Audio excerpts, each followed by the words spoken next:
Okay, so I'm going to start talking. Yeah.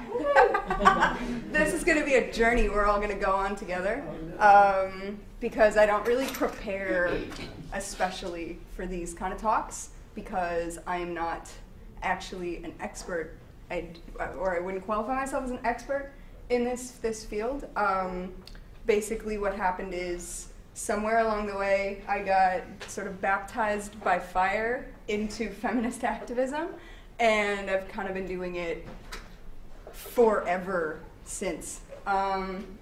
So first thing that I'm going to say, which I tend to preface talks with, and considering that this room is pretty, I don't know, it's not, I don't know, it's like a mixed room. Sometimes when I'm speaking at like women's events, and the room is mostly people who identify as women, and I don't do the spiel at the beginning, but I'm going to say right now that there might be some times that people who identify as men in the room, or people who are cis men, meaning that you live the gender that you were assigned at birth and you present as male, might feel uncomfortable with what I'm saying, or how I'm talking about you as a group, or how you're being generalized by what I have to say.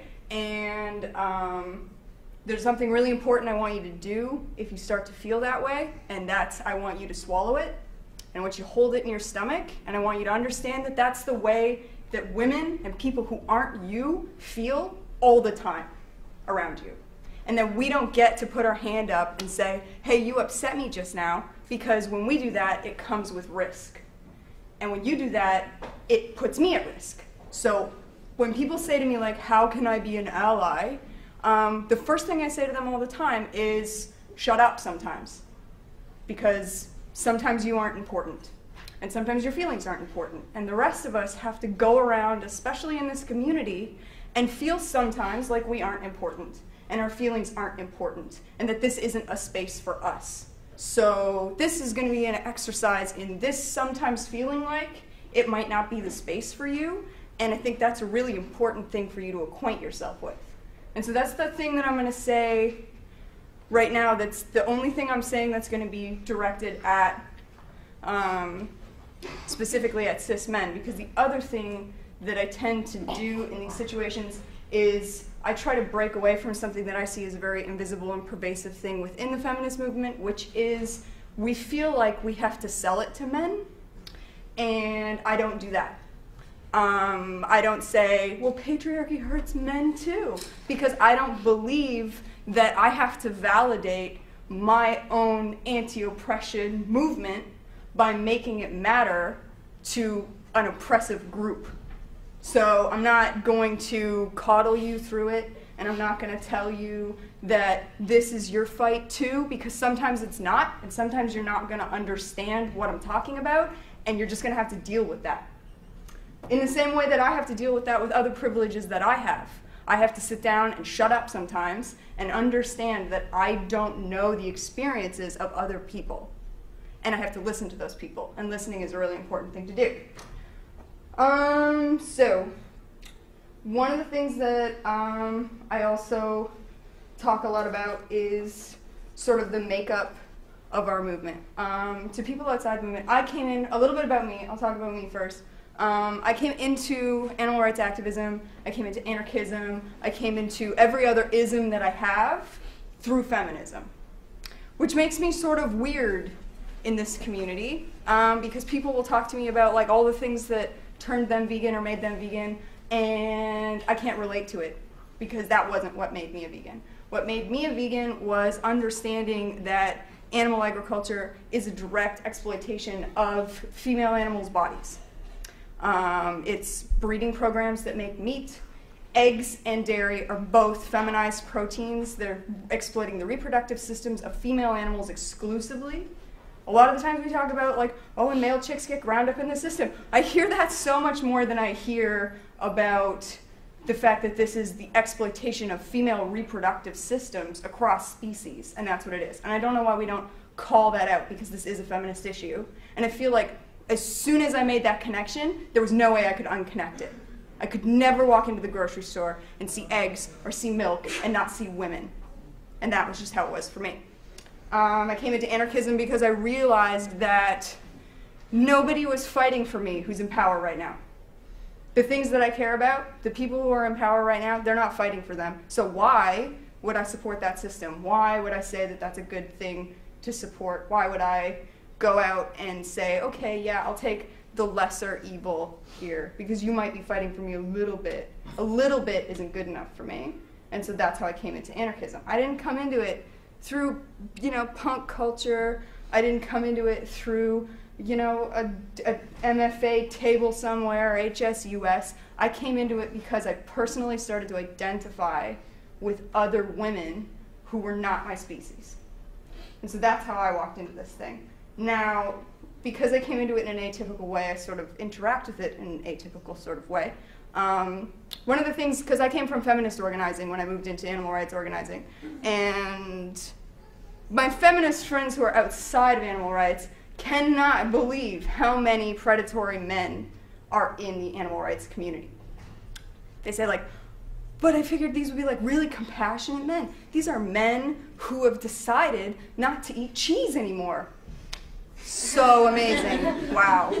But these are also men who think they don't have anything else to learn, and that makes them very dangerous men. They think that they've done enough, and any man who thinks he's done enough suddenly becomes very dangerous to me. I become very suspicious of that man. When men tell me how much they check their privilege, I am just like, wow, okay, cool. Why are you telling me? Why aren't you asking me questions? There's all kinds of tells. When a dude wants to talk to me about feminism for an hour and a half, but doesn't ask me a single question, that's a red flag for me. Because I'm like, oh, so you think it's cool, but you don't respect me enough to learn something from me. You don't think you have anything to learn from me. Thank you for telling me that you've already got it. Now I feel so much safer because you have nothing left to learn. Great. So, one of the things that my friends are always bringing up is, why are there so many predators in this community? I did my graduate degree work on veganism as a social movement, and one of the things that I studied was, how is it that people become vegan? And I talked to a lot of different people, male-identified people, female-identified people, and a lot of the men that I talked to came into it through pretty bro-y stuff. Punk music, the hardcore scene, like they came into it, like they basically moshed into animal rights. And I'm like, okay, so you've got a lot of work to do if that's how you got here. Or they came in because tits told them to.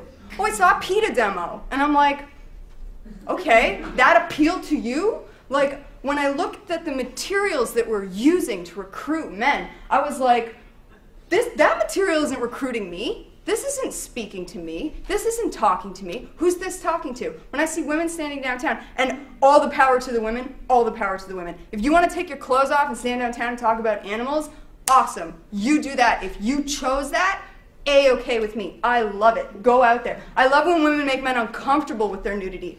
Oh, it makes me so happy. We do clinic support. At like a clinic that is like a women's clinic, and 40 Days for Life rolls through, and all the elderly Christian men show up to tell us all what we should and shouldn't do with our bodies.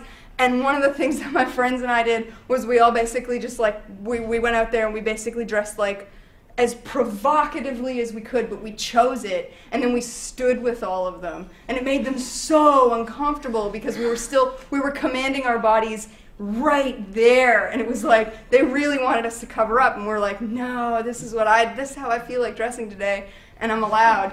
And if I want to go into that clinic, I'm allowed to do that too. And if you have a problem with it, like, come stop me. I dare you. And that, I love that. I love that. I love that. I love that. And there's a lot of stuff where like women will take off their clothes and it becomes a really empowering thing for them personally, and I'm all about that. What I don't like is when somebody else tells them that's what they should do, or that's how they contribute to their movement. A really big problem with that. So when I started looking around, I started seeing, for example, lettuce ladies turning up everywhere. And now I got some problems with PETA, but I also try to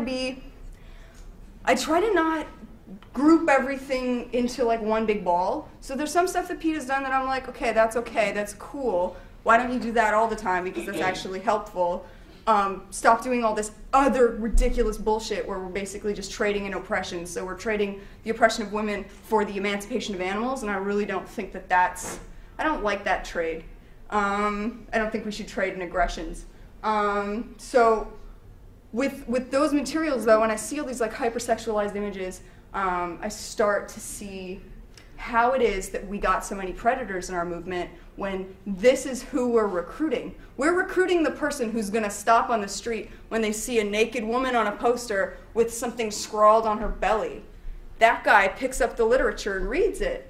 We aren't actively recruiting the people we want to see sitting next to us in our movement. We're recruiting the easiest people in the world to recruit, which is like totally basic dudes walking around the mall who haven't thought about anything yet. And then we look up in our meetings and our movements and things like that, and we go, why is this so hard? And we're like, oh, it's because we invited all of these douchebags to the table before we invited anybody else. So why are we doing that? And I say to people, if you've got a really cool friend and they're like with it and they understand, you know, some other struggle or some other thing that's going on, like we go into the anti-nuke movement, we go into feminist organizing circles, and we talk to those people because those are the people that I want in my group. So we should, it's harder, it's way harder because you actually have to like talk to them. You can't just like, and get them to follow you, you know? You have to actually like engage them. And so I say to people all the time, like ask yourself, who are your materials targeting and do you want that person in your group? Because it might be easy to bring them in, but we maybe don't want them here until they start working on their other shit. Then they can come in. Or if they want to come in and work on their shit, great. So let's see. Another thing that I talk about all the time is defaults.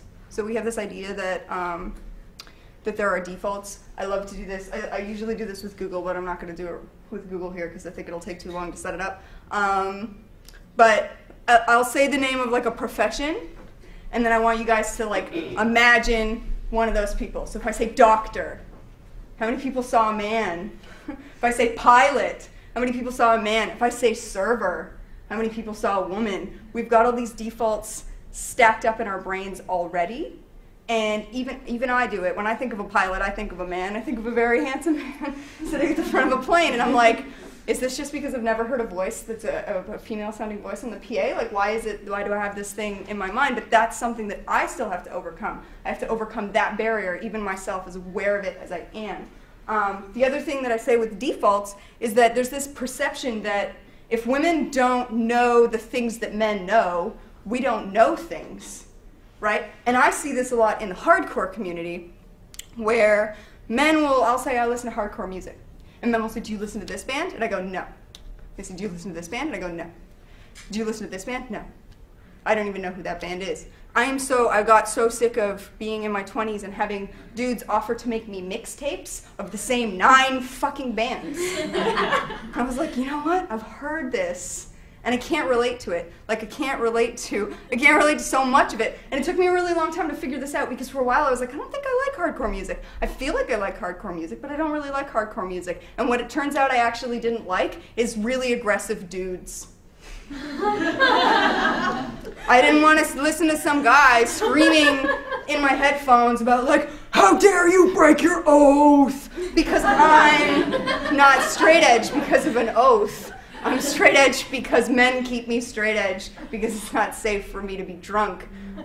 So I couldn't relate to that music. And then I started listening to female-fronted hardcore and I was like, oh my God, this is what I'm about. I'm about women screaming about consent. I'm about women screaming, fuck your brotherhood, into my headphones. I'm like walking around the city like, I love hardcore music. And then I'll start talking to these guys and they'll say, oh, do you listen to, I don't know, Bane? And I don't even know if Bane is hardcore, but that's one of the ones they ask me and I'm like, no. And then they say, well, you don't know anything about hardcore. And I'm like, I have 24 hours worth of female-fronted like power violence on my computer. Do you know how many songs that is? That's like thousands of songs. You're gonna tell me I don't know about hardcore because I don't know about your hardcore? You don't know about hardcore.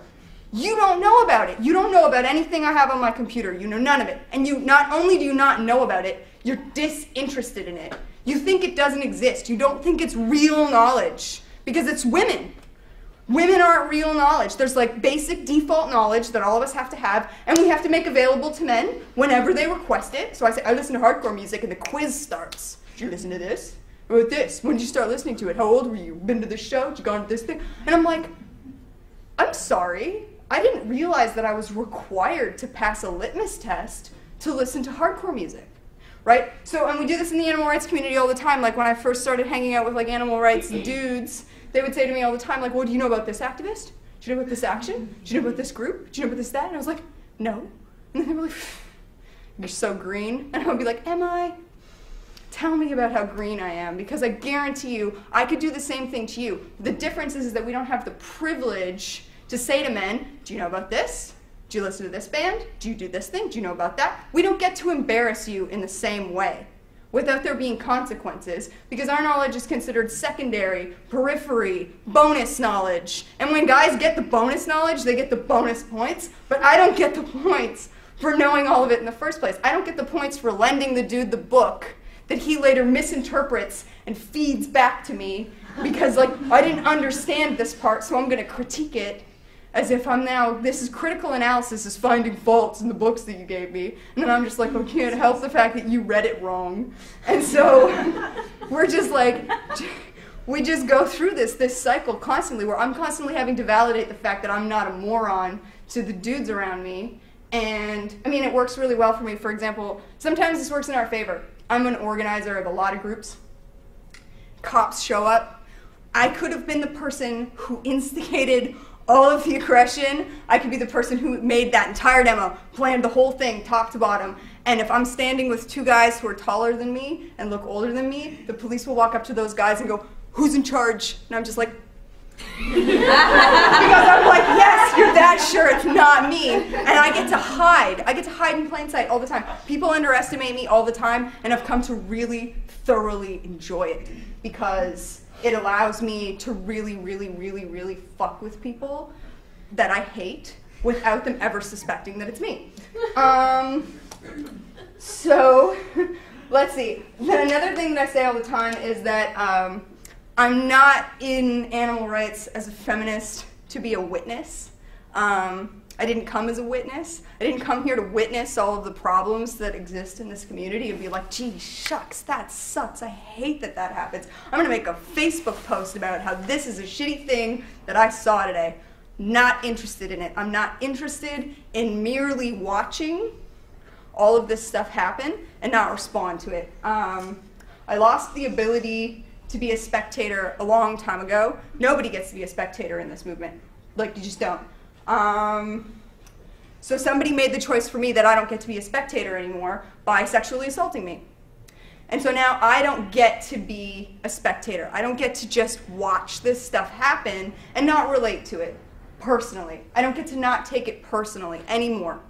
And if any of you guys love women, if any of you people, any woman in this room, you don't get to be spectators either, and we all already knew that. We all already knew that we have to fight all the time. And I am exhausted with fighting, but the only options that I have are fight for me, fight for you, or eat the shit sandwich. And sometimes I eat the shit sandwich. Sometimes something happens and I'm just like, I don't have the energy for this today, so I'm going to eat that sandwich. But eventually we get fed up with having to do that so much, and we start pushing back. And then the moment we start pushing back, we start to make enemies. And I love when that happens, because that is the first and most just absolute indicator that I'm exactly where I need to be. When dudes start getting really pissed off, I'm like, this is the sweet spot. Oh, you don't like that I'm here? Okay, I'm gonna stand here then for a really long time until you burn out on yelling at me, and then we're gonna step forward together, or I'm gonna leave you behind me. But those are the only two options. Like, I hold the ground when I get into that space. So none of us get to be spectators. When you see something happening, call it out. If it's somebody who looks like you and identifies like you especially should call it out, because it can't be my job constantly to run around and tell everybody if they're doing a good job or if they're doing a bad job. Because that also comes with a lot of risk for me, right? Because those people blow back on me for holding them accountable, and when nobody else is speaking up, they think that the majority of people are on their side because I'm the only person who's saying what I'm saying, right? So we also need to understand that, like, and this is something that I tell people all the time who have a lot of privilege, is that our whole lives are collisions. We're constantly colliding with each other. We're colliding with each other on every belief that we have. We collide with each other on music. We collide with each other on food. We collide with each other on what we believe, what we think, the privileges some people have versus what other people don't have. We're always colliding with each other. And I don't think that we can get to a place in our community, and I think that we waste a lot of time trying to get there when we start saying, like, let's try to make a perfect community where everybody is totally safe all the time.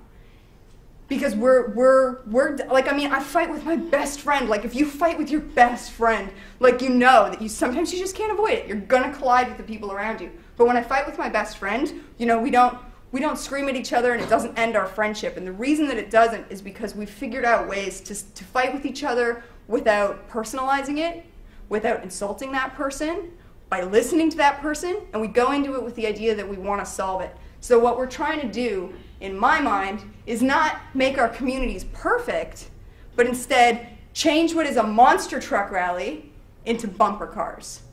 Because right now we got monster trucks, and the rest of us, like, we're down on the ground and we're like those little cars, and then that patriarchy, like, monster truck just goes grrr, grrr, grrr, across the whole thing, and everybody it touches gets all fucked up.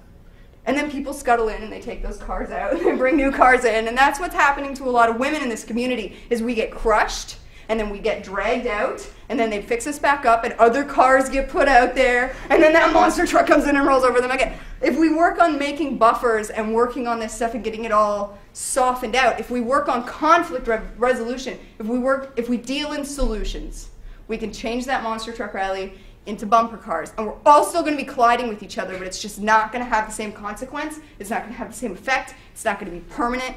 Nobody's going to get totally fucked up, and I think that that's a way more achievable model, is accepting that we're going to collide and figure out ways to make those collisions not as significant.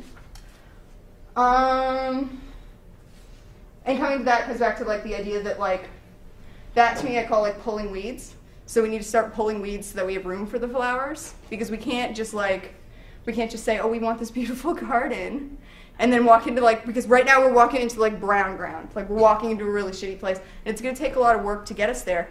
And women and people who are being stomped on by the present system cannot be responsible for doing all of that work, because this is like social gentrification, right? You've got people who are marginalized, who work extremely hard to make something nice out of something that is really shitty and sucks, right? It was a crappy neighborhood. Let's build little cafes. Let's get a coffee shop. Let's get a bike repair shop. Let's paint all the flower boxes on the street. And the people who live in that community and the people who are on the ground do all that work.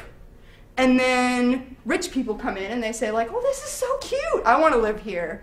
And they push all those other people out. And we see that in our own communities and movements. Women will build something up, and then one dude goes, oh, wow, you guys are getting a lot of media. You're getting a lot of media. Do you need some help with media? No, we don't need help with media. And the next thing you know, we're at a demo, and some media person will show up, and that guy, who's never been to an organizing meeting, is out front talking about it. He's usually a white guy. And the rest of us go like, okay, because we don't want to fight you about it. We have to fight you about everything else. We're not going to fight you over something that seems or can be turned over as trivial. So somebody could say, like, oh, and then she got mad at me because they didn't let her be on camera. And it's like, that's not what it is. It's like, it's microaggressions. It's that I've had to cede so much space to you already that I don't want to cede to you the one time that I might get recognition for my work, because nobody's questioning if dudes are doing the work in their groups. People think you guys are doing all the work. So when you put a woman out front, what it does is it says, it's not just dudes who are doing the work, because nobody's going to think, oh, those guys must not be doing the work if they're not doing the media, or they're not doing the presentation, or they're not out front, or they're not on the bullhorn. They think those women are doing that work as well. You guys aren't losing any ground by putting somebody else out front for a while, because everybody already thinks you guys are doing everything. So, moving on from that. Okay, so, I have no interest in trading in annihilations. So, for example, there's dudes who've been really problematic to me in the scene. I don't think that the best response to that is to go be problematic to them. I'll take a hard line with them, like you guys can probably tell by the way that I talk and am, that I don't exactly roll over on this stuff.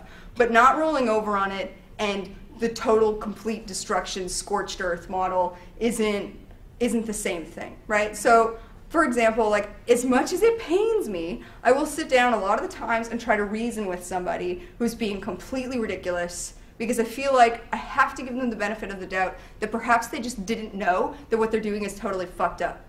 And I do that because all of us, depending on where we're at in our lives and where we're at, like even as young people versus older people, we learn a lot of really fucked up bullshit pervasively just from our society in a really passive way, and we might not be tuned into it. And so I always give somebody the opportunity to tune in before I tune them out. And that's just something that I do. And I don't fault anybody who doesn't want to do that, because holy shit is it exhausting.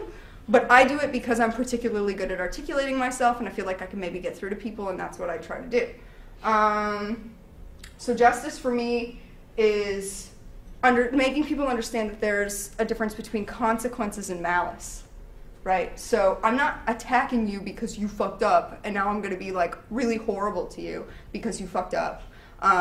I try to keep things really focused on, this is the consequence for this action. When you do this thing, this is what happens next. And if you do it again, that's going to happen next again. And I try to spoil them with that consistency, because that's how people learn, is with consistent consequences. And a lot of the times dudes in this scene really have a hard time understanding the differences between consequences and malice. They think that you're just trying to take something away from them. They think you're just trying to be that, you're that bitch who just hates everybody. And so that's, I always say to people, I'm like, take a really hard look at any guy who has all of his privilege intact in this community and is going off about what a victim he is by this community, or by someone in this community who has less social capital than him. Because more often than not in those situations, they will use all of that social capital they have as proof against the person that they're trying to get rid of, that they know they'll have an easier time getting rid of than that person will have getting rid of them. So they'll say something like, if she really had a problem, why didn't she just come up to my face and say it? And it's like, oh, why didn't she come up to your face and say it? What hundreds of fucking barriers could have existed to doing that? Maybe the 5 guys standing around you everywhere you go. Maybe the fact that you're prominent in the scene and the first thing out of everybody's mouth is going to be, he does great work. We understand that we can't just walk up and call stuff out, but men have no problem with doing that. When they see something, they go, that's shitty, I don't like that. But that's because they're already at the top of the pile. So when you say that it doesn't have to come, if somebody disagrees with you, so what? If somebody disagrees with me, I suddenly have to dance for my life. It's like freaking like, you know, I have to be like, no, but look at all this that I do, and I can do all this stuff too, and I made that poster. Like, I have to start like really, really selling my place back if I lose that battle. But dudes don't have to fight for their place if they lose the battle, if they lose. They generally get to keep it, even if they lose, because all they have to do to win is convince everybody that you might not be telling the whole truth. And that shadow of doubt is often enough, and that's what they do. They do it all the time. And so we need to like understand that it isn't about each individual guy 100%. It's about this individual action today that you did, and you should fix it. If somebody comes to you and says like, this really bugged me, and it costs you nothing to not do it again, why the hell don't you stop doing that thing? Right? Like, I say to people all the time, because like I'm a rape survivor, and people will make a rape joke around me, and I'll say to them like, I'm not even like really, because like I don't want to get into the fight, so I'll just say like, that sucks. Don't do that. Come on. Like, I'm a rape survivor, and I don't want you to make a rape joke. And they'll be like, geez, get a sense of humor. And I'm like, no, that costs you nothing. To not, just don't tell another joke like this in the future. This couldn't possibly cost you less. Do you really need to be funny to like one douchebag that badly? Like, it hurts people if you do it, and it doesn't hurt anybody if you stop, right? Why are you fighting me on this? And people will, because they feel like they have some sort of entitled right to do whatever they want, and that I'm policing their life and so on and so forth. It's like, I'm not policing your life. Go ahead and do it. See what happens. I'm perfectly happy to dole you some consequences if you continue to do this now that I've told you to stop. And that's when I say when I deal with solutions and I deal with consequences. Once I've told him don't make that rape joke, if he makes it again the next time, now I go scorched earth on that fucker. That's like, and then I'm defensible in my scorched earth because I can turn to people and be like, I already tried to talk to him. Because that's the first thing that all of these guys will say to you. They'll say, oh, if she just talked to me about it instead of freaked out. And so I always go like, okay, I'm learning. I'm learning the steps. I'm learning what I have to do in order to be valid, because I like when I can get to that place where I'm like, and now I get to bomb you from space, and nobody around me is going to argue because I followed all your stupid fucking rules all the way up. And that's what I do. And I say to people like, I'd love to live in a post-patriarchy world. I would love it, but I don't live there, so I've learned to play the game so that I can win, and I encourage other people to learn to play to win too. Because that's how we're going to beat it. We're going to beat it by crushing them at their own game all the time. And if anybody wants to know how to do this, hit me up, because I'm really good at it. So the other thing that I need dudes to stop doing, and women will be able to relate to me on this, is I need them to stop diagnosing my emotions. That would be awesome. So when I'm angry at you, don't tell me that you know why I'm angry at you and it's really this. I'm telling you why I'm angry. I'll tell you all of it. Your job is not to try to diagnose what this must really be out. I am not on my period, so on and so forth. I'm not pissed off because I didn't get to do the media at that demo and I'm taking it out on you or whatever. It's not, don't diagnose it. I don't want to hear about it, you know? When somebody comes to you and they're emotional, they're sad, they're angry, your job is to listen and participate in their emotions with them. What did I do? How did this happen? Become part of it. Don't sit up on top of it and try to figure out what's going on and how you can get out and get into self-preservation mode, because a lot of people do. They try to figure out how to absolve themselves of the responsibility for having made you feel feelings. But you need to like actually just like get down in there with them and do it. Okay. The final kind of like point in this vein that I'm going to go on is that there are going to be dudes that women in this community or anybody who isn't a straight, white, cis man will have encountered, which is they don't want you in their lane. They want you to stay in your lane. And I hate my lane because my lane is always exiting. It exits before the media gets there. It exits whenever I critique something that's happened. It exits when I want to get on the bullhorn and be out front. And I don't want to be in that lane. I don't like that lane that's always exiting. I want to be in that lane that goes to the top of the group and starts organizing meetings and has some agency and whose opinion is respected and who can say, this is the way that I think we can appeal to more people like me, and don't we need more people like me? I like that lane. So when I got into AR organizing, because I came from feminist organizing and I was used to organizing with a bunch of women and ignoring fully and completely anything any man had to say, I just threw my blinker on and just got in that lane. I was just like, oh no, whoop, make room, I'm getting in. And I got in there and I stayed there. And now I'm a part of more groups than any other woman in my community. And that was an easy space to hold. And a lot of people tried to run me out of it. And the reason that I got to keep it was because all of the other women in those groups were like, no, we'd like Jenny to stay there. And so when you see a woman who's holding some space, go hold it with her. When you see somebody who's got into that lane, get into it too. We started organizing, my friends and I were having a big problem with one of our groups, and so what we did was we just started talking to each other in private, and we organized a meeting, and we planned a demo, and we did it. And we were like, we're the majority of this group, so we planned a demo. And dudes freaked out because they felt like they hadn't been able to say what they wanted to see happen with this demo, and they didn't get to like say what they wanted to see happen with this group, and we were just like, too bad. That's what happens to us when we come to the general meetings. So we just started having our own meetings. You guys want to do a demo? Go have a meeting, make a demo. We'll show up, we'll hold signs. That's your demo. This one's our demo. You show up, hold signs. We can trade back and forth. We don't have to always come to this like place where like, because it's so much more work for anybody who isn't already in control of that group to carve out that space. Sometimes the best thing to do is to just go make a new space for yourself. And I've founded personally 6 groups because I was really sick of the way the other groups were working. And it's not easy to do, and I got really overtaxed, but I trained other people, and now those people are running those groups, and most of those people are women. And we've got a lot of women who are really active in Toronto, and it's something that I'm very proud of. So yeah, let me see, what time is it? Okay, so I've got like a few minutes left.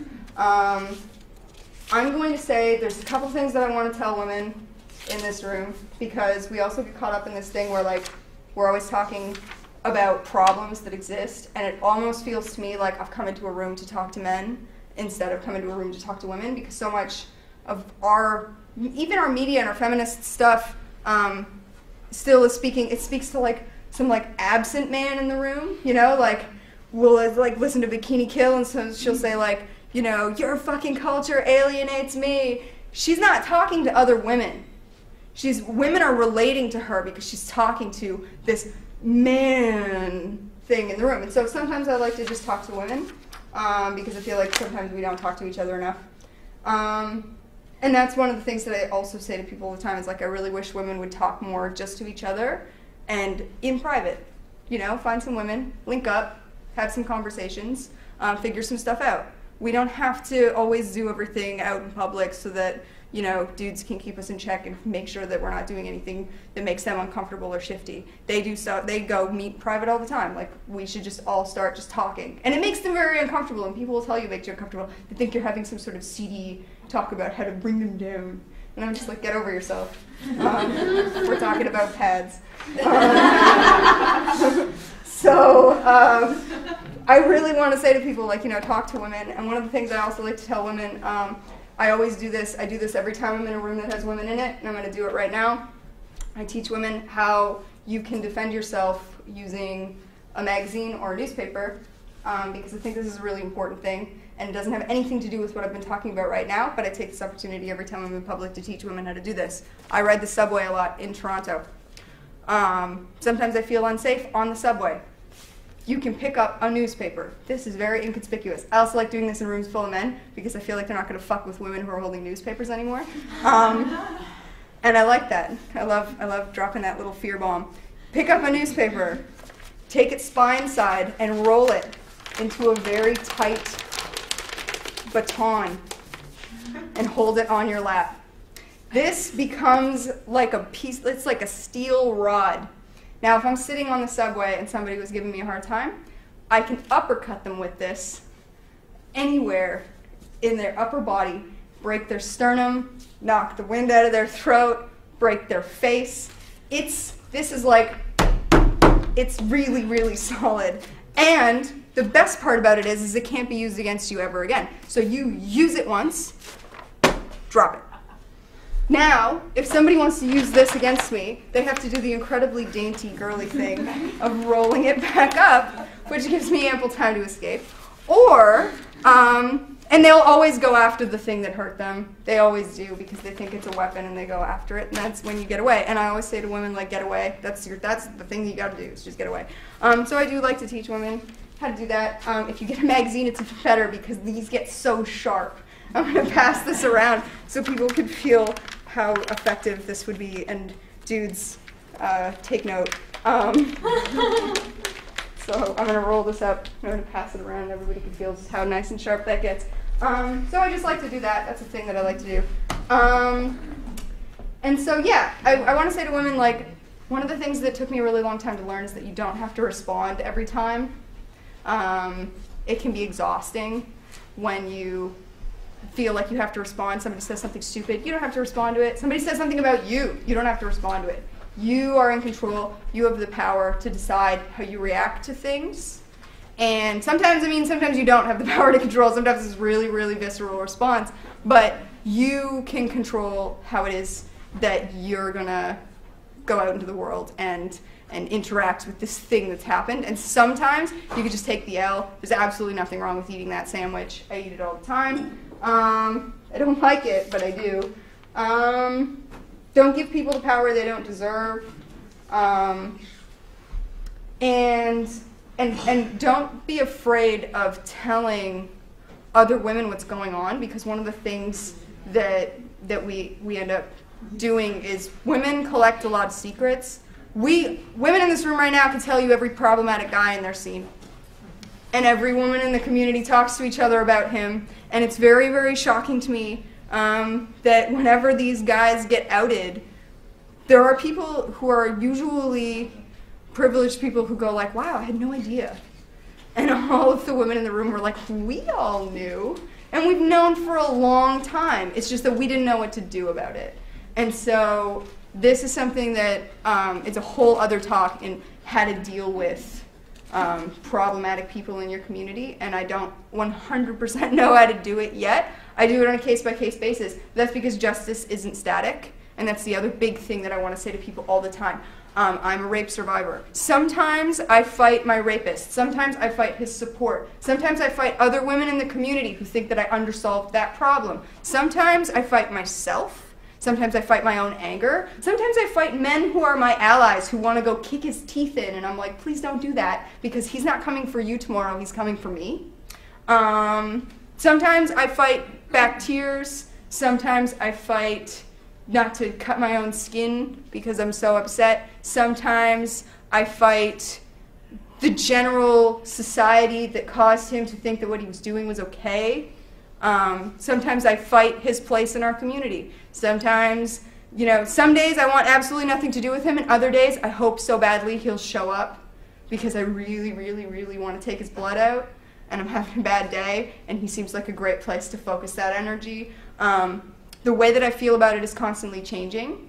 He as a person is constantly changing. His role in the community is constantly changing. So we can't make one solution, one prescription, and try to apply it to everything, because oppression isn't static, justice isn't static, and if we're going to be in it and we're going to try to do the work, then we have to be in it as work. We have to be in it as participants. We have to be in it and be active in it.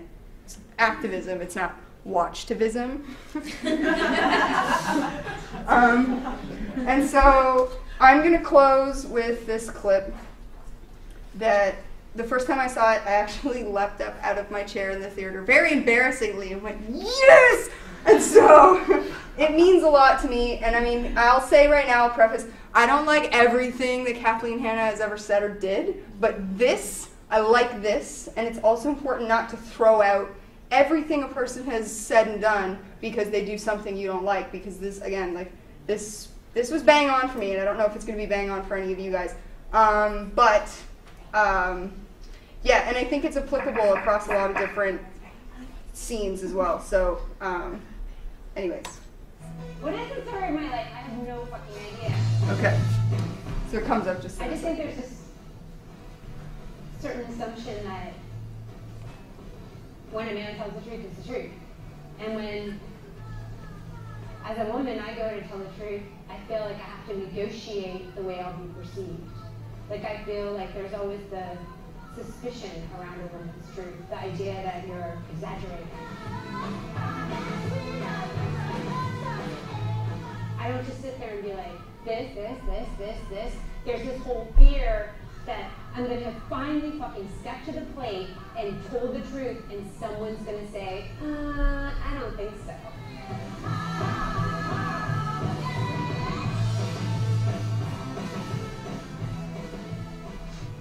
If I wouldn't have admitted to myself that, like, the sexual abuse stuff that happened in my life, it wasn't just like one thing that happened when I was little and also how my dad treated me and blah, blah, blah.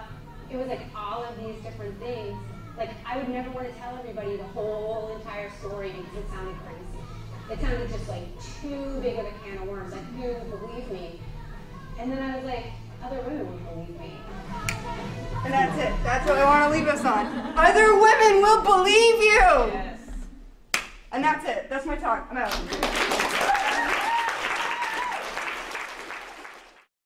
Yeah. So I really appreciated, well, lots of things, but you talking about the ways you fight in all these different ways in dealing with, I don't know how you put it, but like just sketchy people or problematic people. And one thing that I struggle with a lot is the idea that like ostracization is like the only answer. Because I feel very strongly that people should feel safe in their communities, and there should be a no tolerance policy. But the thing that it comes up for me is like, okay, that person's going to do that thing somewhere else. Yeah. And for us to be like, okay, we're just not going to deal with it. That's not. I'm like, ugh. And so, I don't have any like, I don't know. I guess I want other people's ideas about how to, like, what are some other things that like we as a community could do that don't necessarily. I mean, not that sometimes it is appropriate to do that. But it's like I've gotten shit from trying to talk to that person. Yeah. Being like, well, you're not supporting this woman. Yeah. And I'm like, I want this person to stop. Yeah. Like, and telling them to go away is not going to get them to stop. I mean, it's not like I feel bad for them or like. Yeah. It's like I want the practical solution. Yeah. I think that what I say to people a lot is zero tolerance doesn't mean zero forgiveness and zero rehab. Right? It means zero tolerance. It means we're not going to tolerate this action, and I think that we need to start, perhaps, one of the things, like, because I talk to people sometimes who have done problematic things, but I almost always go first to the person that was harmed, and I say to them, like, what is it that you actually want? Are you pushing for complete extraction of this person because you think you have no other option? Because you think that we've seen this happen so many times now, and you think that they're not going to compromise? Because a lot of the time men are unwilling to compromise. They're fighting for their life every time you come to them and say, you've done something problematic, and now you have to answer for it. They think that if they admit that they did that one thing, then next time somebody's going to come to them and say, well, you did that other thing, so you probably did this thing too. And it's going to be some sort of slippery slope into complete like ego assassination and character assassination of this person forever, and they're going to lose their groups, and they're going to lose their activism, they're going to lose their music career and whatever else, right? So the reason that we tend to deal in annihilations is because we see this woman and we say, well, she doesn't ever get to not be a survivor again. I don't get to ever go back to not being a rape survivor, and I would love to. I would love to go back to that place of ignorance, but it can never go back there. And so we say, like, well, why should he be able to go back? And why should he be able to have a pleasant life if I can't ever go back? And I understand that sentiment very much, but even with my rapist, I told him to leave me alone. I was like, I don't care if you participate in this community, just stay the hell away from me. That was what I wanted. I wanted to not have to cede space to him, and I was like, and also I want you to understand that if you show up where I am, that you're going to answer to it. There's going to be a consequence. And that's basically where he and I landed. He's a very prominent chef in Toronto at a vegan restaurant. And I don't go to that restaurant. And he does not come to my bakery. And this is how we've brokered peace between us. And I think that one of the things, like, I think you need to always go back and talk to the person who was hurt and get their full blessing for what you want to do. Because there are people who have been abusive to me that I'm like, no, I don't want you to go talk to them. I don't believe that they're going to change. I know them better than you because I dated them for 18 months. So you're wasting your time, and it's disrespectful to me if you go out and try to reason with this person and let them sing you, their story about it and believe it. Like, this is where we get into a really nebulous sort of place where I think that we have to, unfortunately, for a lot of people, because they really want to try to resolve a lot of stuff in their communities themselves, we do have to let survivors drive. And again, but being a survivor is in flux. The first year after my assault, I thought I was going to throw up every time I ran into my abuser, and now he'll bike past me, and I'm like I'm not viscerally in it anymore. And so unfortunately, I think the other thing we do is our community doesn't have a whole lot of patience. So we think that a survivor's upset today, she's going to be this upset forever, and that we need to get to all of our solutions right now. When in actuality, we can probably get to a solution now, and a different solution later, and another solution down the road, and maybe in 5 years, that guy can come in and demonstrate that he's done a whole lot of work, and that person will say, yeah, I'm comfortable with him being in this room now because I believe it. But we can't rush it, and we can't supersede what survivors are asking for. There are a lot of people who wanted to go and kick the teeth in of the person who abused me, and that was the opposite effect. It was like they wanted to oversolve something, and I was like, no, I just need it to stop. Like, I need it to stop. I need to stop saying his name every day. I need to stop hearing about it every day. I need people to stop coming into my work and treating me like I'm an injured baby bird. How am I feeling today? I needed it to stop. And so I was like, I want it to stop, I want it to stop. And I don't care how it stops. And if it means that I undersolve it, fine. That's it. That's what I picked as the survivor in that situation. And if he hurts somebody else, they might pick something else, and that's theirs to pick. But this is what I picked. And so I say, like, we can decide that we want to forgive these people. We can decide that we want to rehab these people, but we have to do that in an informed way with all of the people they've hurt. And we have to also understand that those people might just never want them back. But that doesn't mean that they have to leave forever.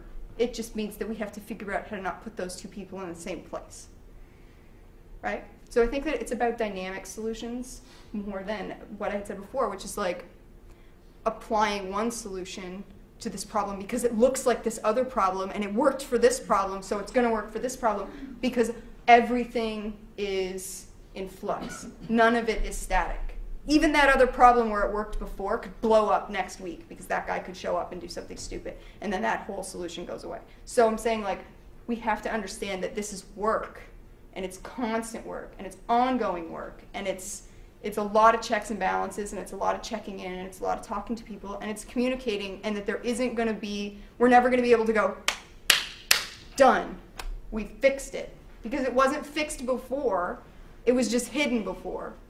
And now it's out in the open, and that's the only difference to the people that were hurt, is hidden versus out in the open. And we can't go and hide it again so that we can function as a community in the way that we thought we functioned before this happened, because it was happening. It was happening in a really active way before, and now we're responding to it. So I think we have to just constantly figure out ways to respond rather than try to solve or go and make things into, okay, this is static. Let's go shelf that. We can never really put anything on the shelf. We have to all just decide what we can and what we can't do, and do what we can do, and not do what we can't do.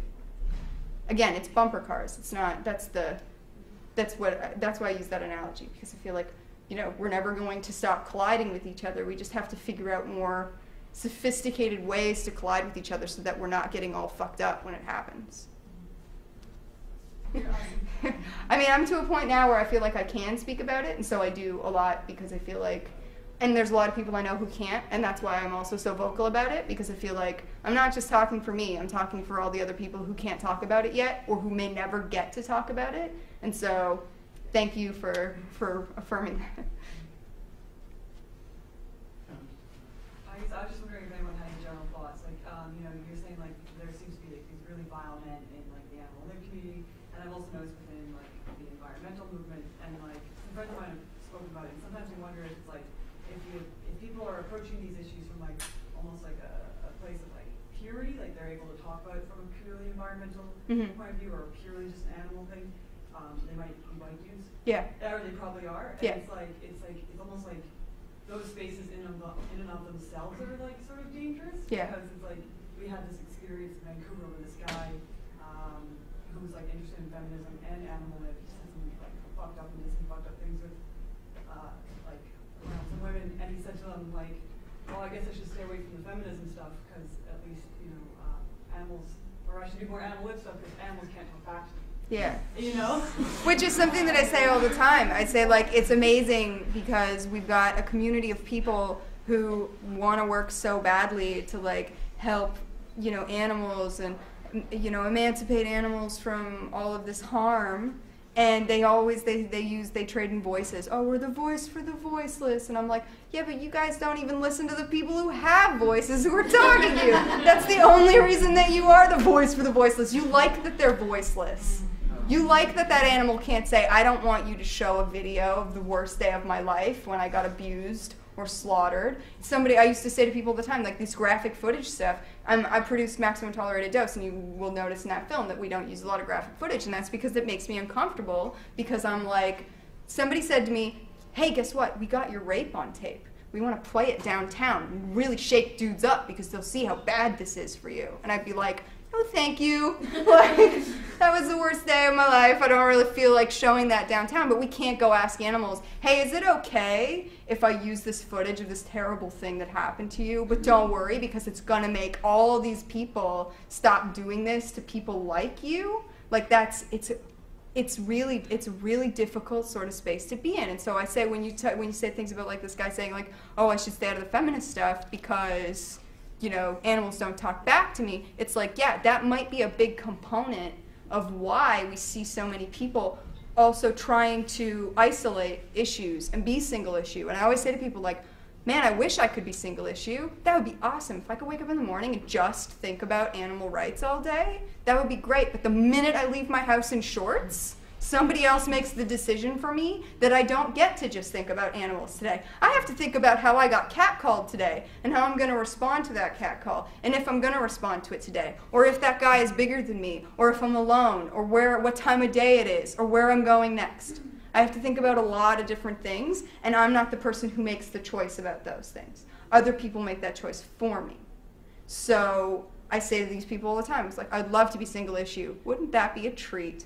But I don't have the ability to do that. People of color don't have the ability to do that. Trans people don't have the ability to do that. People who are queer don't have the ability to do that. Other people are constantly making choices for you about what you're going to interact with in your day when you're anything but a straight, white, cis man.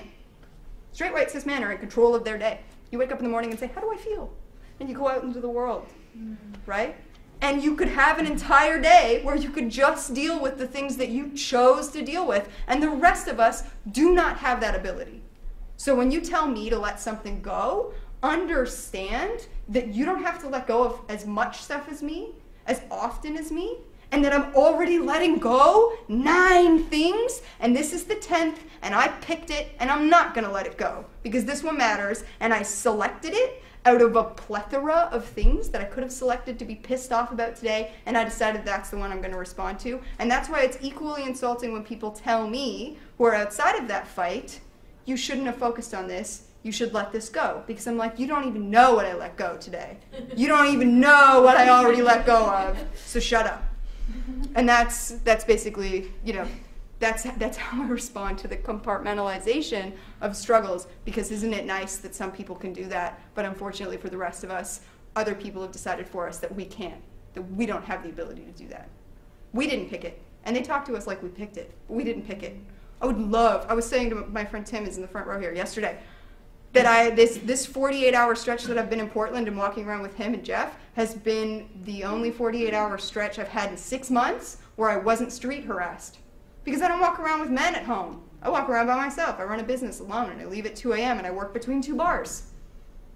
So I was like, this has actually been refreshing. I was like concerned. I was walking around the street and I was like, I walked past construction workers in short shorts, and I was like, they didn't say it. What's happening? Is Portland just amazing? No, I'm walking with 2 dudes. And so this is the other thing that dudes got to realize, is that guys are on their best behavior around you because they see you as a source of consequence, and they don't see me as a source of consequence. So if I had been walking with, say, Tim, and some guy grabbed my ass, probably before I could react, Tim's fist would have hit his jaw, right? And so it's like, you would fight me. No, but I was saying, like, if you saw it before I saw it, I'm saying, like, dudes have a perception that other dudes are going to hold them accountable, but they don't think that I have the capital to hold them accountable. They don't think that I have the physical capital. I'm not big enough. I'm not imposing enough, right? Before it's like, surprise, I have a stun gun. Leveled the playing field. But, like, I'm saying, like, and I love my stun gun because it's good optics. If I take it out of my pocket, like some guy was like, ooh, I love to just take it out of my pocket and I say, you want to roll the dice? And I crack the stun gun because it shoots this like little electrical current and makes this big like crack sound. And I'm just like, look at that. We just evened it right up. And that's what walking around with dudes is. It's evening it right up. And so again, this is a I didn't pick it. Somebody else picked it for me. And that's what I always respond to people who say stuff like that, is they say, I didn't pick feminism. Feminism picked me. You guys picked me. It's like sobriety. I didn't pick sobriety. Sobriety picked me because I could not go out and have a beer without getting sexually assaulted and it somehow being my fault. So I was like, fine, fuck you. I don't drink anymore now. What are you going to do? How is it my fault now? you got to think of something else. Forcing the patriarchy and the bros to be really creative is, I like doing that too. I like them to have to think up new ways for things to be my fault. Yeah, Tim. The example you just cited leads into what I wanted to ask you to talk about for a second. Is first time I ever punched somebody in my life. I was walking down the sidewalk with a woman friend, and she was like, what just happened? One of those men just grabbed my ass. Yeah. Without even, I was very young. Without even thinking, I spun him around and put him on the sidewalk. Yeah.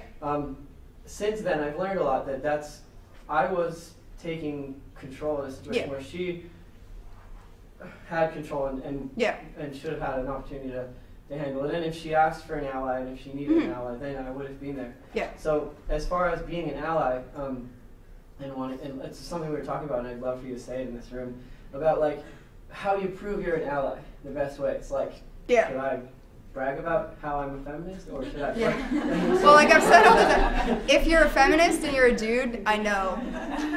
And that's basically, you don't have to tell me because I know that you are, because of the way that you act, right? Like I wrote a little piece for the resistance ecology booklet where I say like, what I don't understand is like identity is performed, and so we have people who are, runners. If somebody says, I'm a runner, you expect them to go for a jog every now and then, right? And if somebody says, I'm a baker, you expect them to like pull some cookies out of an oven at some point. But dudes will be like, I'm a feminist, and I'm just like, why? Tell me about all your feministing.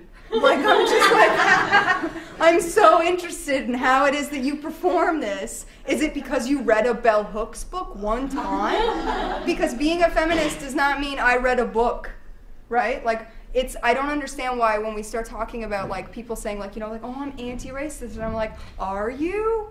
What are you doing that's anti-racist? You can't just take these things and apply them to yourself. Like, it's active. You have to be an active participant, right? Like, and I say to people too, like the analogy that I use in my article is like I can say that I respect BMX bikers. I can be like, I think that's really cool. I'm an avid supporter of BMX biking. I think it's super rad. You guys are so awesome. But if I never get on a frigging bike and put my body at risk and go down and do a half pipe on it, I am not a BMX biker. And it would be completely ridiculous for me to be like, I really respect them, so I'm a BMX biker because like I read a lot of books on it, and I've been to a lot of BMX biking meets, and a lot of my friends are BMX bikers. Like, this is the ridiculousness that I keep hearing out of the mouths of men, and I'm like, dude, if you are, I know you are, because you're on the ramp next to me, like, you don't have to tell me. You don't have to tell me about it. Show me, or you're not. And that's essentially, it's active. If you're claiming that you're active in a scene or an anti-person, and if you're not, like, own that too. If you're like, I don't know about this, I don't understand, I don't know how to ride that bike, tell me that, and I can be like, do you want to know how to ride the bike? I can take you out back, we can go around the block a few times, let's start wading you in. But women can teach men about feminism, and so many men, I've sat in a room with them. One of my friends is a professor named Lauren Corman, and she is a genius feminist and vegan. And I've watched men sit in rooms with her who have read like 2 feminist books in their life and talk to her incessantly about those 2 books and ask her 0 questions. And I'm like, are you kidding? I ask Lauren 50 questions a week, and I'm a woman, and I consider myself pretty tuned into this stuff, and I still bounce shit off Lauren. And you got nothing to ask her about? Are you joking? Are you kidding? And you're gonna tell her how feminist you are? Get out of here. Like, start, if you're gonna say you're a feminist man, you gotta start talking to women, and you gotta start listening to women, and you gotta shut up sometimes. That's what it means. That's being active in my community. Being active in my community is making yourself purposefully passive in my community.